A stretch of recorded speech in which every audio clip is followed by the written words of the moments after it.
अगर आपने अब तक हमारे चैनल को सब्सक्राइब नहीं किया तो प्लीज़ सब्सक्राइब करें और बेल आइकन को ज़रूर प्रेस करें। चीन से जब अमेरिकी डिप्लोमेट्स ने पूछा कि आप पाकिस्तान पे इतने मेहरबान क्यों हो रहे होते हैं, तो उन्होंने जवाब दिया कि चीन के लिए पाकिस्तान ऐसे ही है जैसे अमेरिका के लिए इसराइल है। यानी चीन कभी भी पाकिस्तान के इंटरेस्ट्स के खिलाफ नहीं जा सकता। चीन को ये बात तब कहनी पड़ी थी जब पाकिस्तान के ऊपर अमेरिका का शदीद प्रेशर था और अफगान जंग उस वक्त अपने उरूज पर थी। ये वो टाइम था जब चीन के ऊपर भी एक प्रेशर था कि अगर अमेरिका ने चीन का इकलौता समुद्री रास्ता, जिसे स्ट्रेट ऑफ मलाका कहा जाता है, जहां से चीन की 80% एनर्जी के जो उनके जहाज हैं वो गुजर रहे होते हैं, इसको अगर ब्लॉक किया जाता है तो चीन अपनी इंपोर्ट एक्सपोर्ट, अपनी एनर्जी की नीड्स कहां से पूरी कर पाएगा। ये वो टाइम था जब जनरल मुशर्रफ ने एक ऐसा हल चीन के लिए पेश किया जिसे शायद इस रीजन में चीन की वो जो स्ट्रेट ऑफ मलाका वाली वीकनेस थी वो स्ट्रेंथ में तब्दील हो सकती थी। पाकिस्तान की जो थिंक टैंक्स हैं उन्होंने ये ऑप्शन चीन के सामने रखा था कि जहां आपको गल्फ तक पहुंचने के लिए 12,900 किलोमीटर और कई हफ्ते लग रहे हैं, और इस अहम तरीन रूट में ना सिर्फ ये कि अमेरिका के फौजी अड्डे आ रहे हैं जो कि इंटरनेशनल सी में जगह जगह बने हुए हैं और वहाँ पर अमेरिका के मिसाइल और फौजी भी डिप्लॉयड हैं, बल्कि आपको इंडिया के समुंदर को भी क्रॉस करना पड़ता है। यानी आपके लिए एक डबल दो-धारी तलवार आपके ऊपर लटकी हुई है। वहाँ पर आप एक काम करें कि इन दोनों को स्किप करके आपका चीन का जो काशगर का इलाका है वहाँ से लेकर हमारे गवादर के इलाके तक एक रूट बनाएं और उसको यूटिलाइज करें। इस 12,900 किलोमीटर वाला जो रूट है, इसकी जगह आपको सिर्फ और सिर्फ 2,000 किलोमीटर से भी कम का रास्ता पड़ेगा अपनी एक्सपोर्ट करने के लिए और एनर्जी के जो आपको रिसोर्सेज हैं उनको चीन तक लाने के लिए। ये इतना बड़ा कार्ड था जो कि पाकिस्तान ने प्ले किया कि इससे इंडिया मुकम्मल तौर पर इर्रेलेवेंट हो गया इस खित्ते में, क्योंकि उस रूट से चीन इंडिया को मुकम्मल तौर पर बाईपास करके और अमेरिकी अड्डों को बाईपास करके डायरेक्ट गल्फ और अफ्रीका तक पहुंच सकता था, और वो भी शॉर्टेस्ट रूट लेकर। पाकिस्तान का ये प्रोजेक्ट चीन के वन बेल्ट वन रोड वाला जो मंसूबा था उसके स्टार्ट होने से भी पहले का है, उससे भी पहले कंसीडरेशन में था, और अमेरिका की जानिब से पाकिस्तान पर शदीद प्रेशर डाला गया कि पाकिस्तान इसको गिव अप करे, इस प्रोजेक्ट को गिव अप करे। लेकिन पाकिस्तान ने अमेरिका के इतने ज़्यादा प्रेशर के बावजूद, और इवन जो गल्फ स्टेट्स हैं उनकी तरफ से भी बहुत ज़्यादा प्रेशर डाला गया पाकिस्तान के ऊपर, लेकिन पाकिस्तान ने इस प्रोजेक्ट को गिव अप नहीं किया, क्योंकि पाकिस्तान समझता है कि चीन उनका सबसे बड़ा पार्टनर है और सबसे बड़ा उनका जो इत्तेहादी है वो चीन ही है।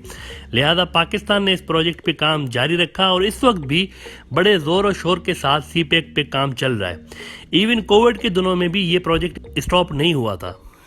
अच्छा, तो अब जब ये प्रोजेक्ट अपनी आखिरी मराहल की तरफ रवां दवा है और अमेरिका जानता है कि इस प्रोजेक्ट के मुकम्मल होने के बाद चीन की जो रिलायंस है वो स्ट्रेट ऑफ मलाका पर नहीं रहेगी, जिस वजह से ना तो इंडिया की कोई अहमियत अमेरिका के लिए बचती है और ना अमेरिका के पास ये एडवांटेज रहता है कि वो अपने अड्डों के जरिए चीन को बुली कर सके।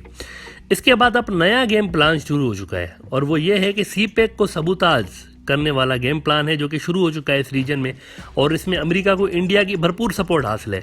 और यही वो वजह है जिसके कारण इंडिया ने चीन के वन बेल्ट वन रोड में शमूलियत अख्तियार नहीं की थी। हालांकि इकोनॉमिकली ये प्रोजेक्ट इंडिया के लिए बहुत ही बेहतरीन होता अगर इंडिया इसमें शामिल हो जाता। ऐसे में पाकिस्तान की जानिब से ये वादे किया गया है कि इंडिया उन ग्रुप्स को सपोर्ट कर रहा है जो कि सीपेक के मंसूबों को निशाना बनाना चाह रहे हैं, और अब चीन भी खुलकर मैदान में आ गया है और चीन ने कहा है कि सीपेक को सबूताज करने की जो भी साजिश है हम उसको कामयाब होने नहीं देंगे। चीन ने डायरेक्टली अमेरिका और इंडिया को ये मैसेज दिया हुआ इस सिलसिले में, और कुछ दिन कबल पाकिस्तान के फॉरेन मिनिस्टर और DGISPR ने एक बहुत ही अहम तरीन प्रेस कॉन्फ्रेंस की थी जिसमें उन्होंने कई तरह के प्रूफ दिखाए थे, जिनमें इंडिया की इंटेलिजेंस ऑफिसर्स पाकिस्तान के अंदर मुख्तलिफ दहशतगर्द ग्रुप के लोगों को ये गाइड करते हुए नजर आए कि कब और कहां पर धमाके करवाने हैं और उसके बाद उनको पैसे कितने और किस तरह से दिए जाएंगे। बाकायदा इसके वीडियो और ऑडियो सबूत पाकिस्तान ने दुनिया को दिखाए थे उस प्रेस कॉन्फ्रेंस में। पाकिस्तान ने यह भी वादे किया था कि सीपेक को सबूताज करने के लिए इंडिया की जो इंटेलिजेंस विंग है उन्होंने एक सेल बना रखा है, स्पेशल सेल, जिसे डायरेक्टली मोदी साहब हेड कर रहे होते हैं। ये प्रेस कॉन्फ्रेंस यूट्यूब पर मौजूद है और पाकिस्तान के तकरीबन सारे जो बड़े चैनल्स हैं उन्होंने इसको कवर किया था और उसकी डिटेल आप उस प्रेस कॉन्फ्रेंस में देख सकते हैं। इसके कुछ ही दिनों के बाद अब चीन की जानिब से यह बयान आया हुआ है कि हम ऐसी किसी कोशिश को कभी भी कामयाब होने नहीं देंगे। इससे आपको दो चीज़ों का आइडिया हो जाएगा। एक ये कि चीन और पाकिस्तान की स्ट्रेटेजिक पार्टनरशिप में कितनी ज़्यादा डेप्थ है, और दूसरा ये कि चीन ने इंडिया के बॉर्डर के अंदर आखिर क्यों घुसकर 1000 किलोमीटर का इलाका उन्होंने कब्जा किया हुआ है और ये ऐलान कर रखा है कि हम अपने इलाके इंडिया से वापस लेंगे। क्योंकि इंडिया अमेरिका के कहने पर न सिर्फ पाकिस्तान के साथ इंगेज है इस वक्त, बल्कि बीजेपी सरकार के आने के बाद खुद चीन के साथ भी इंडिया ने बड़ा पंगा ले रखा है। और जो चीन का फ्लैगशिप मंसूबा है सीपेक का, उसको इंडिया की तरफ से शदीद थ्रेट है और चीन ये जानता है। लेकिन इंडिया के लिए एक दुख की बात यह है कि इस प्रोजेक्ट को डायरेक्टली पाकिस्तान की फौज भी सुपरवाइज कर रही है, लिहाजा इसकी जो तकमील है वो तो तकरीबन तय है कि ये अपने ड्यू डेट पर कंप्लीट हो जाएगा। लेकिन पाकिस्तान के डीजी आईएसपीआर के बयान और उसके बाद चीन की जानिब से ये वाला जो बयान आया हुआ है, इसके थ्रू आप ये समझ सकते हैं कि इस रीजन में क्या क्या गेम खेले जा रहे हैं। Now, to sabotage CPEC, India has raised a militia of 700 persons to undertake terrorism in Balochistan.